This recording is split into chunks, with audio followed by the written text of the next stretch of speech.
भी हमारे देश का नारा है, इसको जो टकराएगा चूर चूर हो जाएगा।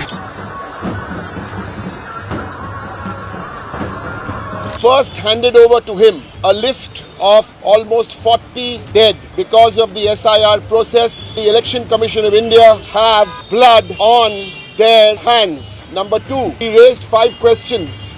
உடல் வலிமையை உறுதி செய்யும் சிலாஜித், கவனத்தை மேம்படுத்தும் அஸ்வகந்தா மற்றும் உயிர் சக்தியை பெருக செய்யும் சஃபேடு முஸ்லி போன்ற இமயமலையின் மூலிகை பொருட்களை கொண்டு வந்து மிஸ்டர் பர்ஃபெக்ட் உருவாக்கப்பட்டுள்ளது.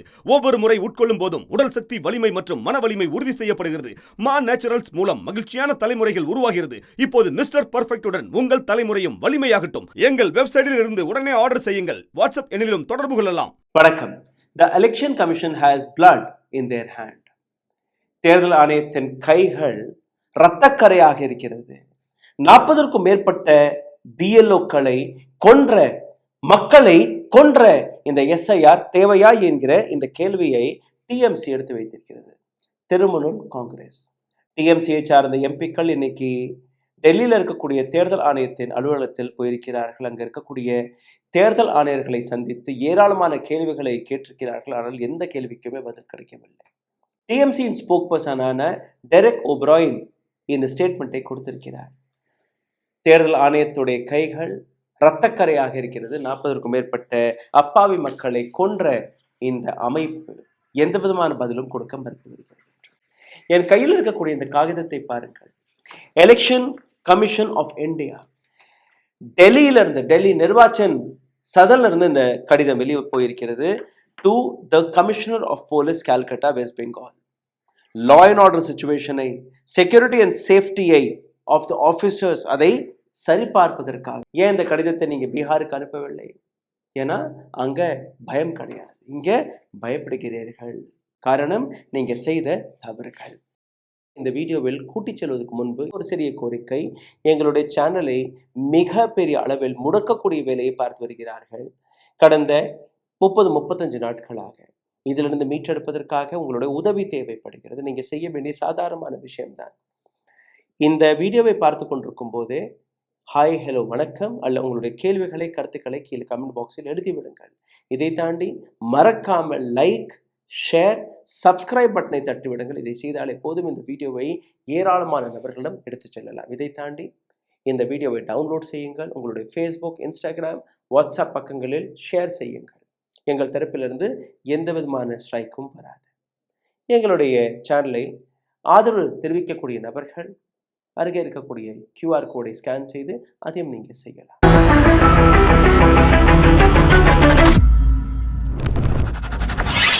டிஎம்சி திரிணாமுல் காங்கிரஸுடைய delegation election commission headquarters டெல்லியில் போய் ஒரு குரூஷியல் மீட்டிங்கை நடத்தியிருக்கிறார்கள். இந்த குரூஷியல் மீட்டிங்கில் நீங்கள் பார்த்தீர்கள்னா 38லிருந்து 40க்கும் மேற்பட்ட மக்கள், பிஎல்ஓக்கள் உயிரிழந்ததை அவர்கள் எடுத்து வைத்திருக்கிறார்கள். எஸ்ஐஆருடைய ஸ்ட்ரெஸ், எஸ்ஐஆருடைய அழுத்தம், எலக்ட்ரோரல் ரோலுக்கான அந்த பயம், இதை வைத்து இந்த மரணங்கள் நடந்திருக்கிறது. வெறும் வெஸ்ட் பெங்காலில் மட்டுமே. நாடு முழுவதும் பிஎல்ஓ உயிரிழந்த பிஎல்ஓக்களுடைய எண்ணிக்கை 26. மக்களும் உயிரிழந்து கொண்டிருக்கிறார்கள். பயம். அப்படி இந்த ஓட்டர்ஸ் லிஸ்ட்ல இருந்து பேர் போயிருச்சுன்னா எங்களுக்கு ரேஷன் கிடைக்காது, எங்களுக்கு உணவு கிடைக்காது, எங்களுக்கு திட்டங்கள் கிடைக்காது, எங்களுக்கு சலுகைகள் கிடைக்காது. அந்த பயத்திலேயே ஏழைகள் உயிர் இழக்கக்கூடிய வேலையை பார்க்க தொடங்கி விட்டார்கள். இவ்வளவு சீரியஸான விஷயம் என்று இங்கே பாருங்கள். இந்த இடத்தில் பூத் லெவல் ஆஃபீஸர்கள் மற்றும் அப்பாவி மக்களுடைய மரணம் 40, இதை பற்றி கேள்வி கேட்கும்போது எந்த விதமான பதிலும் கிடைக்கவில்லை. Political context preload to 2026 Bengal election. Bengal எலெக்ஷனை மையப்படுத்தி எஸ்ஐஆரை திணித்து ஓட்சோரிக்கான வேலையை அவர்கள் பார்க்க தொடங்கிவிட்டார்கள் என்கிற விஷயத்தை அவர்கள் எடுத்து வைத்திருக்கிறார்கள். இன்னைக்கு டிஎம்சி லீடர்ஸ் எலெக்ஷன் கமிஷனோட சந்தித்து கிளியராக எடுத்து வைத்த கேள்விகள், அந்த கேள்விகள் என்ன, அந்த கேள்விகளுக்கு பதில் கிடைத்ததா என்று நீங்கள் பார்த்தீர்கள்னா எதுக்குமே கிடைக்கவில்லை. முதல் கேள்வி, a thorough probe into the death that have occurred, what responsibility the election commissioner will accept. இந்த உயிரிழந்த நபர்களுடைய உயிருக்கான உத்தரவாதம் யார் எடுத்துக்கொள்வார்கள், அந்த பொறுப்பு யார் மீது, அந்த குடும்பங்களுக்கு பதில் யார் கொடுப்பார் என்கிற அந்த கேள்வியை முதல் கேள்வியாக எடுத்து வைத்திருக்கிறார்கள். ஆனால் எந்த விதமான பதிலும் கிடைக்கவில்லை. இரண்டாவது கேள்வி, in Bihar after SIR process voter whose name have been removed because they are allegedly inflators. What will happen to those people? நீங்கள் பீகாரில் 68 லட்சம் நபர்களுடைய பெயரை நீக்கினீர்கள். இந்த 68 லட்ச நபர்களில் ஏராளமான நபர்கள் வந்தேரிகள் என்றும் கூறினீர்கள். அதாவது இன்ஃப்ளேட்டர்ஸ், பங்களாதேஷ், நேபாள் போன்ற நாடுகளிலிருந்து வந்த நபர்கள் என்று கூறினீர்கள். பிடிபட்ட நபர்கள் யார்? அந்த நபர்களை நீங்கள் என்ன செய்ய போகிறீர்கள்? Where will the be taken from now on? இதற்கு மேல் நீங்கள் கைது செய்திருந்தால் கூட அவர்கள் நீங்கள் எங்கே கூட்டிச் செல்ல இருக்கிறீர்கள்? இந்த கேள்விக்கும் பதில் கிடைக்கும். If the SIR process is being conducted in West Bengal and Bihar, why it is not being carried on the bordering state like Assam and Tripura? West Bengal நீங்கள் SIR நடத்துகிறீர்கள், பீகாரில் நடத்துகிறீர்கள். ஆனால் அஸ்ஸாம் மற்றும் திரிபுரா இந்த 2 மாநிலங்களுமே பார்டர் ஏரியாக்களாக இருக்கிறது. அந்த இடத்தில் நீங்கள் SIR நடத்த மறுத்து வருகிறீர்கள். ஏன்? அதற்கும் பதில் கிடைக்கவில்லை. The main purpose of special intensive revision is also to remove inflators and illegal voters. Why is the special intensive revision of electoral roll not taken place like Assam? Special intensive revision கான மிக முக்கியமான விஷயம் illegal voters. தவறாக ஒரு இடத்துல இருந்து இன்னொரு இடத்திற்கு வந்து புகுந்து ஓட்டை போடக்கூடிய நபர்கள், 2வது வெளிநாடுகளிலிருந்து வந்த நபர்கள். அப்புறம் எப்படி அஸ்ஸாம் என்கிற மாநிலத்தில் இந்த SIR-ஐ நீங்கள் நடத்த மறுக்கிறீர்கள்? ஏன் அங்கே நடத்தவில்லை? இந்த கேள்விகளை கேட்டபோதும் எந்த விதமான பதிலும் கிடைக்கவில்லை. Overall accountability of election commission for the alleged death and the manner in which SIR is happening, we need to know. Impiled in the overall demand. எங்களுடைய டிமாண்ட் உயிரிழந்த நபர்களுடைய உயிருக்கான உத்தரவாதம். 2வது இந்த அளவில் அவசரமாக நீங்கள் செய்யக்கூடிய SIR-க்கான அவசியம் என்ன? ஏன் நீங்கள் மற்ற மாநிலங்களில் பார்டர் ஸ்டேட்களில் நீங்கள் செய்ய மறுக்கிறீர்கள்? இது போன்ற கேள்விகளை கேட்டிருக்கிறார்கள் TMCயின் குழு.